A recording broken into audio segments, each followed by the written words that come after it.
Do you ever find yourself so absorbed in a task, whether it's painting a picture, solving a tricky work problem, or even playing a video game, that hours slip by without notice and you emerge feeling both exhilarated and strangely changed? That experience, known as the flow state, feels like magic. Yet it carries a paradox. The very challenge that draws you in also reshapes your brain and your sense of self in ways you'll never fully step back from. In this video, you'll discover what flow really is, why it depends on the perfect balance between challenge and skill, and how embracing it can transform not only your productivity, but your capacity for growth and meaning. First, let's unravel the mystery of flow. Psychologist Mihaly Csikszentmihalyi described it as the state where you lose yourself and find yourself at the same time. Imagine a river. When the current matches your kayak's momentum, you glide effortlessly, steering by subtle shifts in balance rather than brute force. Your conscious mind steps aside, and your body and intuition take the lead. In practical terms, flow emerges when the task before you stretches your abilities just beyond your comfort zone, not so little that you're bored, nor so much that you're overwhelmed. That sweet spot of challenge ignites focus, blocks distractions, and floods your brain with dopamine and other feel-good neurotransmitters. Why is flow paradoxical? Because what feels like effortless joy is actually rigorous practice and genuine risk. When you take on a new skill, say learning a language or mastering a piano piece, you must repeatedly push past moments of struggle. Each breakthrough not only builds competence but rewires neural pathways, making the challenge you once feared become the source of pleasure. In other words, the very activities that demand your all also gift you with a sharper mind, greater resilience, and a deeper sense of purpose. To harness this paradox in your life, you need a small toolkit for the mind. First, set clear, immediate goals, whether it's finishing a paragraph, nailing a chord progression, or solving a mini puzzle in your work. Concrete milestones direct your attention and provide instant feedback. Second, calibrate difficulty. Adjust your environment or tasks so that your skill level is stretched but not broken. If you're coding, pick a problem that requires one new concept you just learned. If you're training physically, increase the weight or distance by a manageable amount. Third, eliminate distractions, silence notifications, clear your workspace, or use noise-canceling headphones. Flow demands an uninterrupted channel between intention and action. Finally, reflect and integrate. After each flow session, take a moment to note what you accomplished, how you felt, and what surprised you. This conscious reflection cements the gains in your memory and primes your brain for the next challenge. Over time, you'll notice that moments of flow don't just boost performance, they foster a mindset that welcomes uncertainty and values the process of growth itself. You become more adaptable, more creative, and more willing to explore new frontiers of your own potential. Now that you understand what flow is and why it hinges on matching challenge to skill, let's explore the neuroscience behind it. Your brain thrives on prediction. It constantly forecasts what comes next and rewards you with dopamine when you're right. But in flow, something magical happens. Your predictions are challenged.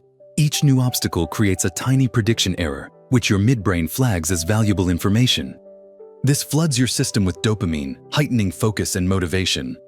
Meanwhile, your prefrontal cortex, the part of your brain that chafes at novelty and craves certainty, temporarily quiets down, reducing self-criticism and the inner voice that says, "I can't do this."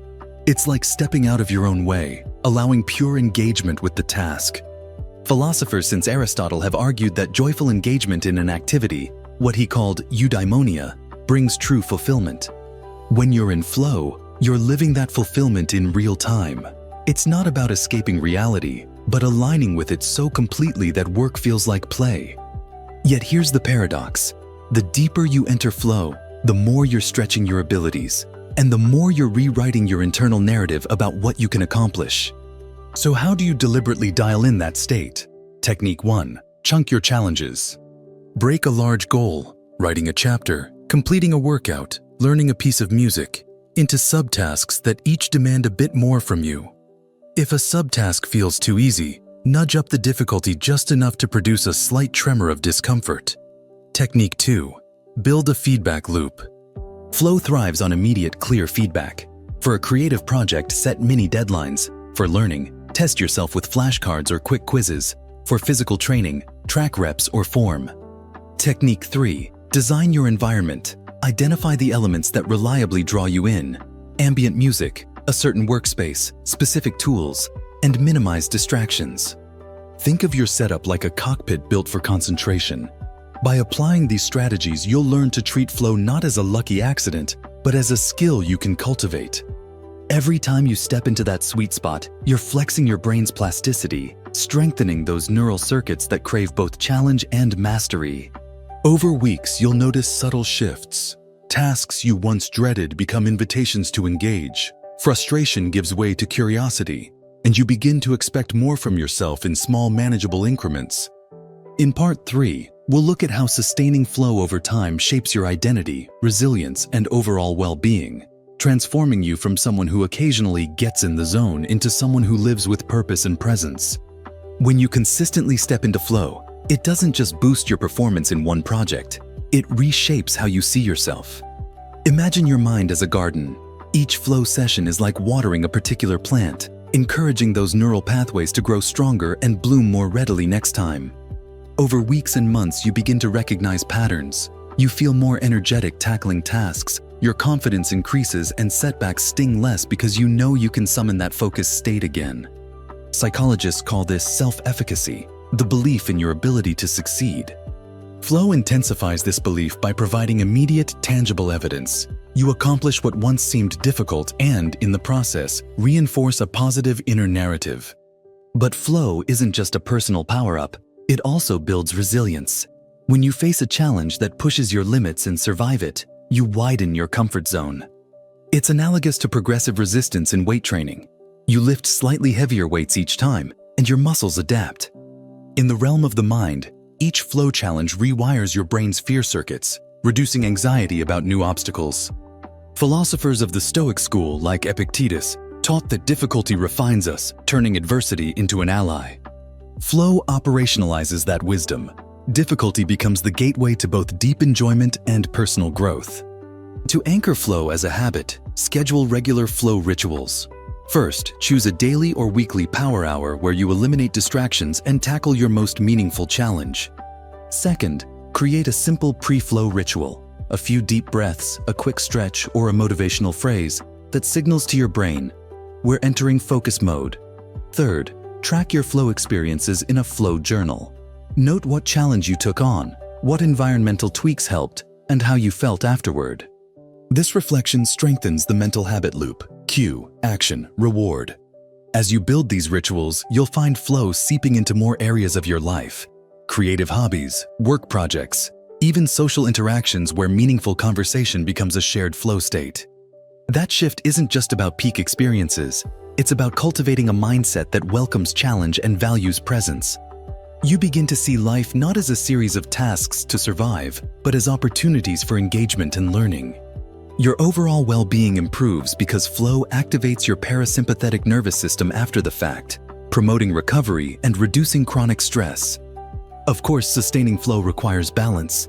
If you chase difficulty that's too extreme, you risk burnout. Similarly, if you rely only on flow for satisfaction, you may neglect relationships or rest. In Part 4, we'll explore how to integrate recovery, social connection, and reflection into your flow practice, ensuring it remains a sustainable path to growth rather than an all-or-nothing pursuit. By weaving together challenge and care, you'll transform flow from a fleeting magic trick into a lifelong engine of curiosity, resilience, and fulfillment. To make flow a sustainable practice, you need to balance challenge with recovery and connection. After every intense focus session, log out of your mental cockpit and schedule a brief cool-down ritual. This might mean stepping outside for a 2-minute walk, practicing a few deep breaths, or jotting down one insight that surprised you. These breaks reset your brain's reward pathways and prevent the creeping burnout that comes from constant high-arousal tasks. Next, weave social flow into your routine. Flow isn't only an individual state. Shared challenges like team projects, group workouts, or jam sessions can spark collective flow, strengthening both bonds and individual engagement. To try this, invite a friend to join you in a focused activity. Set a mutual goal, establish clear roles, and hold each other accountable with gentle check-ins. Finally, anchor your progress through reflection. At week's end, review your flow journal and note patterns. Which challenges felt just right? which rituals fueled or drained you, and where you felt most alive. Use this insight to adjust your upcoming goals, calibrating difficulty and context for the week ahead. By alternating focus and rest, solo and shared challenges, action and reflection, you create a rhythm that honors both your growth and your well-being. In this way, flow becomes not a sporadic peak but a sustained groove, an engine of creativity, resilience, and connection that propels you toward a more engaged, purposeful life. In the final part, we'll tie these elements together into a simple daily and weekly routine you can adopt immediately, so that each day offers not just tasks to complete, but invitations to fully live. Now, let's weave everything into a seamless routine that transforms each day into a playground for flow and growth. Begin your morning with a challenge spotlight. Just after you wake, identify one cognitive or creative task that you find meaningful yet slightly daunting, whether it's drafting an outline, learning a new software feature, or composing a short melody. Write it down on a sticky note and place it where you'll see it before you reach for your phone. This primes your brain to seek out optimal difficulty and turns your first waking moments into an invitation to engage, not escape. When you sit down to work or practice, start with your pre-flow ritual, 3 deep diaphragmatic breaths while gently stretching your arms overhead, and silently affirm, "I choose focus." Then set a 60-minute timer, your flow window, during which you eliminate distractions and channel all energy into your challenge. Use headphones, close irrelevant tabs, or employ a website blocker. When the timer dings, resist the urge to scramble into email or scroll. Instead, initiate your cool-down ritual. Stand, stretch, and jot one insight from the flow session in your flow journal. Schedule at least 2 of these flow windows daily, spaced by 90-minute breaks filled with restorative activity, mindful walking, light exercise, or an unhurried tea ritual. These intervals honor your brain's need for recovery and prevent mental fatigue. Sprinkle in one social flow session weekly, co-creating with a friend, pairing programming, or collaborating on a workout, where you apply the same principles of clear goals, immediate feedback, and uninterrupted focus, deepening both engagement and connection. Each evening, review your flow journal. Notice what environment tweaks worked, which challenges energized you, and where friction emerged. Ask yourself, did I feel the sweet spot of challenge? Did I step out of my comfort zone and learn? This reflective practice cements neural pathways, making your brain more attuned to flow cues and better at calibrating future difficulty. Over time, you'll find that not only do tasks become more enjoyable, but you also develop a resilient mindset that welcomes uncertainty. Challenges that once triggered anxiety evolve into opportunities for discovery. You become the kind of person who sees obstacles as stepping stones, whose sense of self is anchored not in effortless comfort, but in purposeful engagement. Remember, flow isn't an end goal. It's a practice, a dynamic dance between challenge and skill that reshapes your mind and your life. By adopting this routine, morning challenge spotlights, focused flow windows, restorative breaks, social flow, and reflective journaling, you unlock a sustainable path to deeper satisfaction, creativity, and resilience. If you found this toolkit for flow helpful, like this video to let us know. Share it with someone who's ready to embrace challenge, and subscribe to Mind Unlocked for more science-backed strategies to sharpen your thinking and transform your life.